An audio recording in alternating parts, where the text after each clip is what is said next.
Good morning दोस्तों, this is doctor Amar Kumar और आज आपका बहुत बहुत स्वागत है फ्रेंड्स। आज के एक ज़बरदस्त ट्रेनिंग वीडियो में, एक ज़बरदस्त एजुकेशनल वीडियो में, जिसमें मैं एक नया टॉपिक लेकर आया हूं, जिसमें मैं आपको बताऊंगा बिटकॉइन और क्रिप्टो करेंसी के बारे में। फ्रेंड्स, आजकल बहुत चर्चा है, चाहे वो न्यूज़ हो, चाहे वो सोशल मीडिया हो, फेसबुक हो, यूट्यूब हो, सब पर आप सुन रहे होंगे, बहुत चर्चा है बिटकॉइन और क्रिप्टो करेंसी की।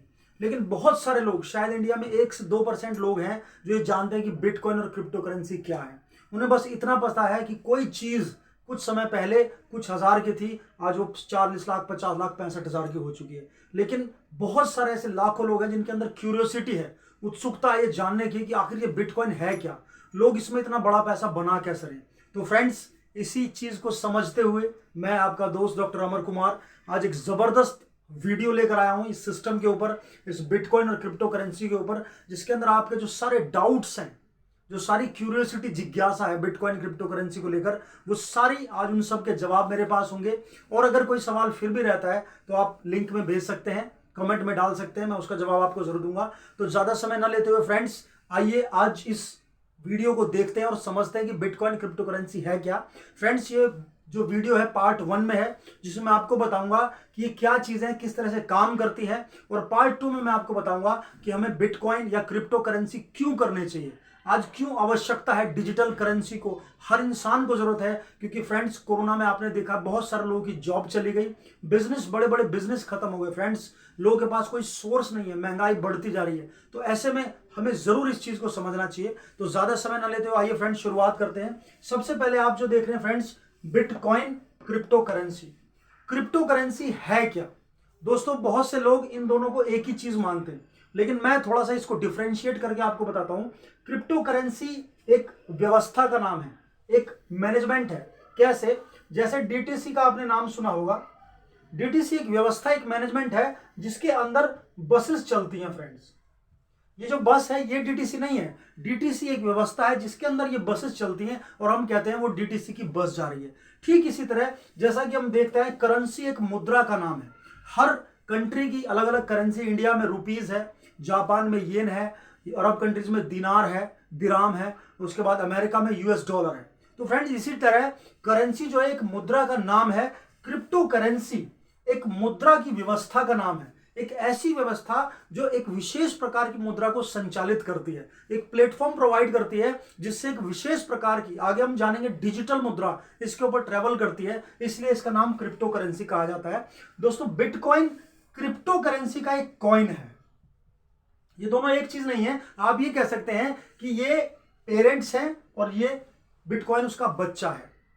जैसे ये डीटीसी है और ये इसकी बस है, ठीक इसी तरह कॉइन है। और मैं आपको बताना चाहूंगा फ्रेंड्स, आज मार्केट में हजारों कॉइन चल रहे हैं। बिटकॉइन है, इथीरियम है, ट्रोन है, डीसीएक्स है, शिबा है, बहुत सारे कॉइन जो आज मार्केट में चल रहे हैं, तो वो सब क्रिप्टो करेंसी के अंडर में आते हैं। सो हमने एक चीज क्लियर की कि crypto currency is a system, is a management which drives, which provide platform to the bitcoin and so many coins which are running in the exchanges.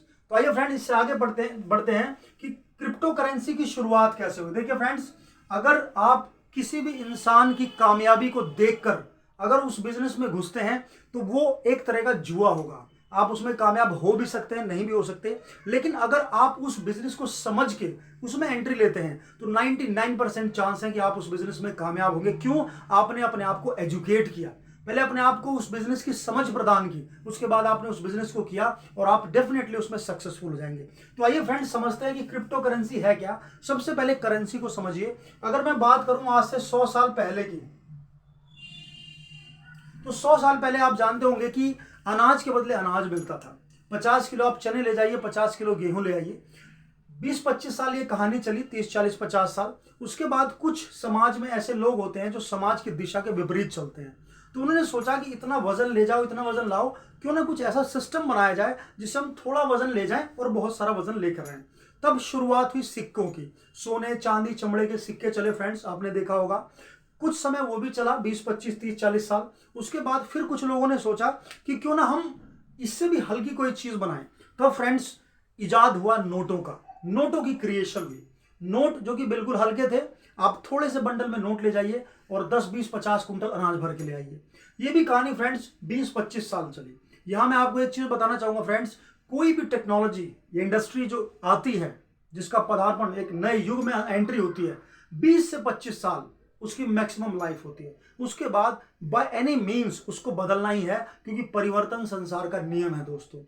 जब नोट हुए तो नोटों के बाद भी क्या है, कहीं पर अगर 50 लाख, 1 करोड़, 2 करोड़ की पेमेंट होती थी तो वहां भी नोटों को बोरे में भर के ले जाना होता था। आपने देखा होगा पहले 100 के नोट थे, 500 के, अब 2000 का आया, यानी 2 लाख रुपए आप जेब में डाल के चल सकते हो। मगर नोट भी भारी लगने लग गए तब 20-25 साल के बाद चेक सिस्टम का इजाद हुआ। हम सब जानते हैं चेक्स के बारे में। 50 लाख का, 1 करोड़ का आप सीधा चेक या ड्राफ्ट दे सकते हैं, एक कागज जिसपे वैल्यू लिखी होती थी। मगर फ्रेंड्स ये भी 15-20 साल सिलसिला चला, जैसा कि हमेशा होता है। उसमें कुछ दिक्कतें आई, चेक बाउंस होता था, चेक पहुंचता नहीं था, चेक कहीं खो गया, there are so many problems associated with that. तो उसके 20-22 साल के बाद आज के युग में जब हम जिसको देख रहे हैं, आपने देखा होगा, मैं आपको बताना चाहूंगा, फोन पे, गूगल पे, आज एक वर्ड आप बहुत सुन रहे होंगे, डिजिटल। चीजें डिजिटलाइज होती जा रही हैं। थोड़ा समझते हैं डिजिटल है क्या। देखिए फ्रेंड्स, डिजिटल वो चीज है जो ना आंख से देखी जा सकती है, जिसको ना छुआ जा सकता है, न जिसको महसूस किया जा सकता है, बस वो हवा में ट्रेवल करती है। अब आप सोचिए, फोन पे मैंने आपको 500 रुपए भेजे, 500, और आपके फोन में दिखाई देगा 500। आपने मान लिया कि डॉक्टर साहब ने मुझे 500 रुपए भेजे हैं। क्या आपने वो पैसा देखा? क्या आपने छुआ? क्या आपने महसूस किया? नो फ्रेंड्स, सिर्फ आपने एक सिंबल, एक मान्यता को स्वीकार किया कि मेरे पास डॉक्टर साहब ने 500 रुपए भेज दिए। इन द सेम वे जो इस तरह की चीजें हैं उन्हें डिजिटल बोला जाता है। अब क्योंकि हम भेज रहे हैं पैसा, रुपीज, तो इसीलिए इसको डिजिटल रुपीज कहा जाता है, और इस तरह के लेन देन को डिजिटल ट्रांजैक्शन कहा जाता है। तो फ्रेंड्स, आज हम बहुत सुनते हैं, आज की जो दुनिया है वो डिजिटलाइज हो चुकी है, हर चीजें डिजिटल होती जा रही हैं। तो फ्रेंड्स, आप सोचिए करेंसी क्यों नहीं डिजिटल होगी? जब हर चीज डिजिटल हो रही है तो करेंसी क्यों नहीं डिजिटल हो रही है?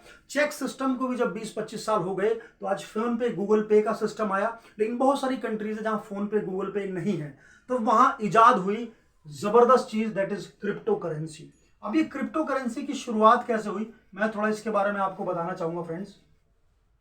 आइए चलते हैं थोड़ा 13-14 साल पीछे, सन 2009 में। 2009 में जापान में एक बहुत बड़े मल्टी बिलियनर, जिनका नाम HN मोटो है दोस्तों, ऐसा बताया जाता है कि इनकी जो नेटवर्थ है वो $70 बिलियन है। $70 बिलियन।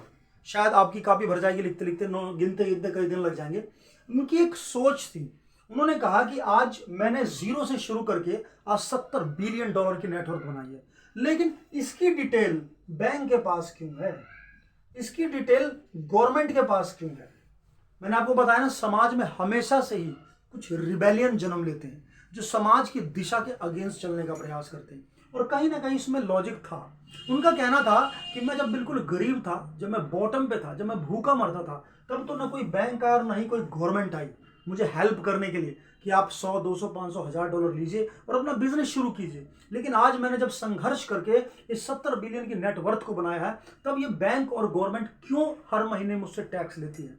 इसको किस अधिकार से? ये ठीक फ्रेंड इसी तरह हो गया कि आपने खून पसीने की कमाई से मेहनत की और एक 50 गज का या 100 गज का मकान बनाया जिसमें 8-10 कमरे थे, लेकिन कोई बाहर का इंसान हर महीने आपसे कहता है कि मुझे इसमें से 2 कमरे का किराया चाहिए। हालांकि उसने कोई योगदान नहीं दिया, कुछ भी नहीं हेल्प की, लेकिन फिर भी वो हर महीने आपसे 2 कमरे का किराया मांगता है। तो कहीं ना कहीं HN मोटो जो बिलियनर थे, इनकी सोच में लॉजिक था।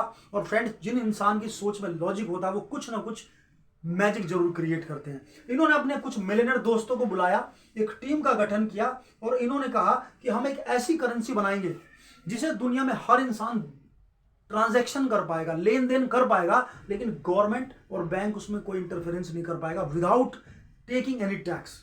वजह क्या थी फ्रेंड्स, कि इसके अंदर, डिजिटल करेंसी के अंदर एक आईडी और पासवर्ड होता है।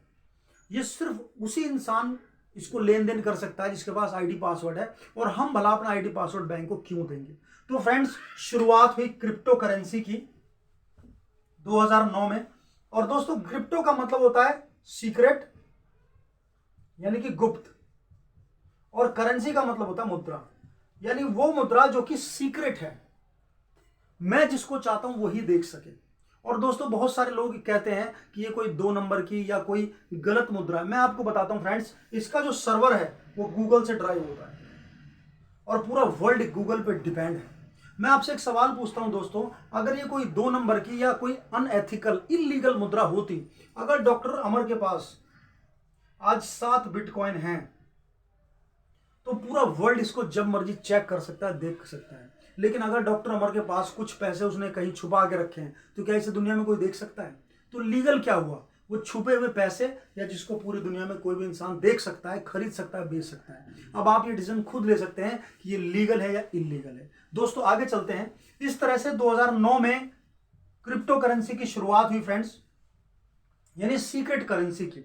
अब क्योंकि शुरुआत थी तो ज्यादा लोगों को पता नहीं था, इन्होंने पहली जो डिजिटल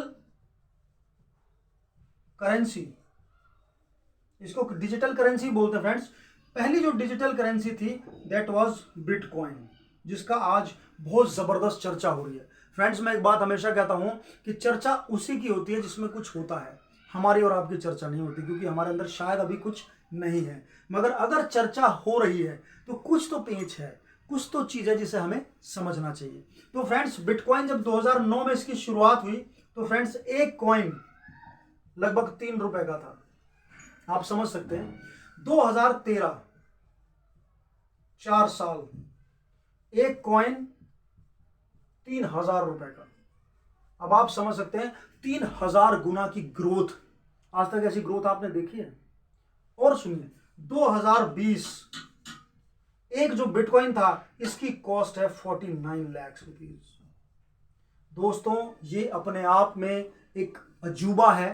इतनी एक्सपोनेंशियल ग्रोथ आज तक किसी करेंसी ने नहीं की। लेकिन ये मैजिक, ये चमत्कार हुआ कैसे? आइए थोड़ा सा हम इसके बारे में समझते हैं।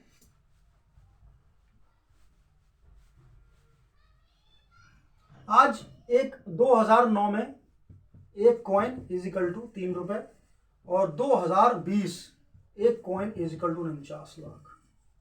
अब ये 11 सालों में इतनी बड़ी ग्रोथ क्यों है? क्यों फ्रेंड्स? क्योंकि पूरा वर्ल्ड इसको लेन देन में लगा हुआ है, पूरा वर्ल्ड इसको खरीदने और बेचने में लगा हुआ है। और फ्रेंड्स हमेशा याद रखिए, कोई भी चीज जितनी ज्यादा बार खरीदी और बेची जाएगी उसका रेट उतना ही बढ़ता है। फॉर एग्जाम्पल मैं आपको बताता हूं कि अगर मैं कोई मोटर बेचता हूं, यहां से मैं उसको बेचता हूं और मुझे मुंबई भेजना है, लेकिन कंडीशंस ये है, शर्त ये है कि वो हर दुकान से बिकता हुआ मुंबई पहुंचेगा। तो फ्रेंड्स अगर मैं 200 में बेच रहा हूं तो अगला दुकानदार उसे 210 रुपए में बेचेगा, उससे अगला उसे 220 में, 230, 250, 500, और जहां तक हम अंदाजा लगा सकते हैं ये 200 की मोटर जो यहां से चली थी मुंबई तक पहुंचते पहुंचते हो सकता है 2000 रुपए की हो जाए। यानी सीधा 100 गुना की ग्रोथ कैसे हो गई? उसकी वजह फ्रेंड्स पूरा वर्ल्ड ये काम जो है ग्लोबली चल रहा है, पूरा ग्लोब इसके ऊपर खरीदने और बेचने में लगा हुआ है, इसलिए इतनी जबरदस्त ग्रोथ हो गई। अब लोग कहते हैं मैंने तो कॉइन लेके रखा था लेकिन ये 49 लाख का कैसे हो गया? जब लोग ये सुनते हैं तो उन्हें विश्वास नहीं होता कि भाई कोई काम बिना करे 1 रुपए 3 रुपए की चीज 49 लाख की कैसे हो सकती है। एक और एग्जाम्पल मैं आपको देना चाहूंगा जिससे ये चीज आपको बिल्कुल क्लियर हो जाएगी फ्रेंड्स। एक 1980 में मैंने एक प्लॉट लिया 50 गज, जिसकी कीमत थी 50,000, और 2020 ये था 50 लाख का। दोस्तों सिर्फ यहां पर हमें 40 साल लगे, 40 इयर्स, और ये 50,000 की चीज 50 लाख कैसे हुई? मैंने तो कुछ किया ही नहीं, लेकिन डीलरों ने उसके आसपास की जमीन पर काम किया। इस 40 साल में 40,000 बार जमीन खरीदी गई, बेची गई, और जैसा मैंने बताया जितनी बार कोई चीज बेची जाती है, खरीदी जाती है, उसका नेट रेट जो है वो बढ़ के आता है।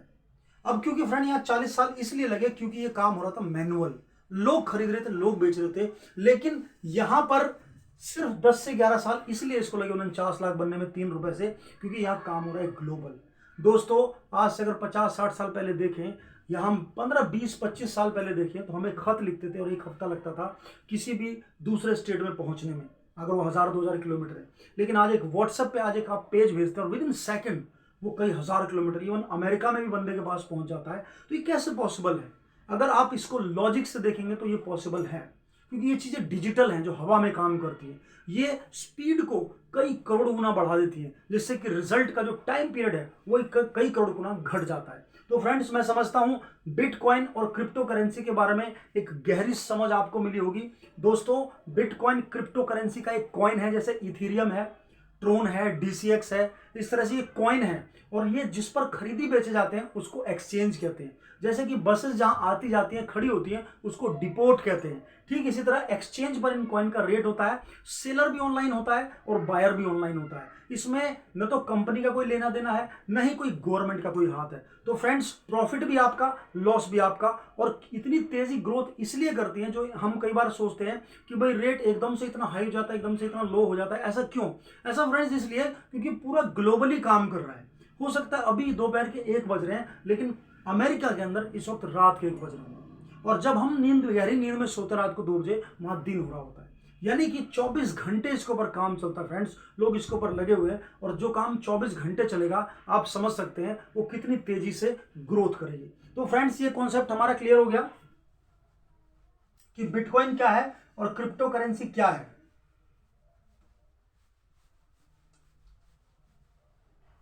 तो दोस्तों, मेरी ये कोशिश थी कि आज मैं बिटकॉइन के बारे में और क्रिप्टो करेंसी के बारे में आपको बेहतर तरीके से समझा सकूं। किस तरह धीरे धीरे अनाज के बदले अनाज, फिर सिक्के आए, फिर नोट आए, उसके बाद चेक सिस्टम आया, फिर फोन पे गूगल डिजिटल, और अब ये बिटकॉइन और क्रिप्टो करेंसी आ चुका है फ्रेंड्स। आजकल इसकी बहुत चर्चा है। और फ्रेंड्स, मैं लास्ट में एक बात कहूंगा कि बहुत सारे लोग कह रहे हैं कि ये बैन हो जाएगा। दोस्तों, ये कभी बैन नहीं हो सकता। उसकी मैं आपको वजह बताता हूं। जितने भी सेलिब्रिटीज हैं, आज सबके पास कई लाख के बिटकॉइंस पड़े हैं। आप सोचिए, भारत का लगभग 5 लाख करोड़ रुपया बिटकॉइन में इन्वेस्टेड है। तो क्या गवर्नमेंट इसको बैन करके जीरो करना चाहेगी? No friends. अडानी, अंबानी, रतन टाटा, बड़े बड़े जितने भी शाहपुर जी, पल्लो जी, सबने कई करोड़ रुपए बिटकॉइन में इन्वेस्ट कर रखे हैं। आप सोचिए फ्रेंड्स, अगर गवर्नमेंट इसको जीरो कर देगी, इन सब का पैसा जीरो हो जाएगा। और फ्रेंड्स, मैं आपको बताना चाहूंगा, गवर्नमेंट चल ही इन लोगों से रही है। गवर्नमेंट को हम और आप नहीं चलाते। एक ऑप्शन जरूर निकलेगा भविष्य में कि इंडियन गवर्नमेंट अपना कॉइन लॉन्च करेगी। आप बिटकॉइन को इंडियन कॉइन में कन्वर्ट कीजिए और उसको बैंक में ट्रांसफर कीजिए। जो गवर्नमेंट की जो भी पॉलिसीज, नॉर्म्स होंगी, टैक्स पे करके हम उसको अपने अकाउंट में ले सकते हैं। ये ऑप्शन जरूर आएगा, लेकिन ये कभी भी बैन नहीं हो पाएगी। और दूसरी चीज मैं बताना चाहूंगा फ्रेंड्स, आजकल आप बहुत वीडियोस देखते हैं यूट्यूब पे क्लिक करते ही कि क्रिप्टो करेंसी बैन, इसको बंद कर देंगे। दोस्तों, आप किसी भी वीडियो को खोल लीजिए, अगर रिजर्व बैंक इसको बैन कर रहा है तो उस वीडियो में रिजर्व बैंक के गवर्नर को बोलना चाहिए। लेकिन आप न तो किसी गवर्नमेंट पर्सनल को बोलते हुए देखेंगे, न ही किसी गजटेड ऑफिसर को बोलते हुए देखेंगे, और न ही कोई गवर्नर या कोई भी ऐसा जो रेपुटेड सेक्रेटरी या किसी भी ऑफिशियल पॉलिटिशियन को इस बारे में बोलते देखेंगे। सोचिए फ्रेंड्स, जब नोटबंदी हुई तो मोदी जी ने खुद इसका ऐलान किया था। तो अगर ये चीज बैन होगी, रिजर्व बैंक इसको बैन करेगा, तो क्या रिजर्व बैंक का कोई गवर्नमेंट पर्सनल, कोई ऑफिशियल पर्सन नहीं इसके बारे में बताएगा? वो वीडियोस का मकसद क्या है? जो लोग वो वीडियोस बना रहे हैं, एक्चुअली सोशल मीडिया का युग है, लाइक, सब्सक्राइब और वॉचिंग टाइम से पैसा आता है, इसीलिए। और जितने भी यूट्यूबर्स हैं, आप सोचिए, इवन जो सोशल मीडिया है, न्यूज़ वाले हैं, वो सब जो ताज़ा खबरें हैं उनके ऊपर लपकते हैं। वो उसके ऊपर ज़्यादा से ज़्यादा वीडियो बनाते हैं, क्योंकि उनको पता है इससे हमारी टीआरपी बढ़ेगी, इससे हमारे लाइक बढ़ेंगे, व्यूज़ बढ़ेंगे। तो फ्रेंड्स, मैं आपसे रिक्वेस्ट करूंगा कि प्लीज़ एक साथ किसी चीज़ को एक बार देख कर निर्णय ना लें। पहले उस चीज़ की गहराई में जाएं, उसको समझें, और उसके बाद इस चीज़ पर काम करें। और आगे जो आज का जो हमारा मेन टॉपिक है, जीएम टोकन, इसके बारे में आपको थोड़ा सा बताना चाहूँगा। जैसा कि हमने बिटकॉइन और क्रिप्टो करेंसी को समझा कि ये क्या चीज़ है, अब हम अगले पार्ट में बताएंगे कि जीएम टोकन क्या है। With this, thank you so much. आपने देखा, इसके लिए बहुत बहुत धन्यवाद।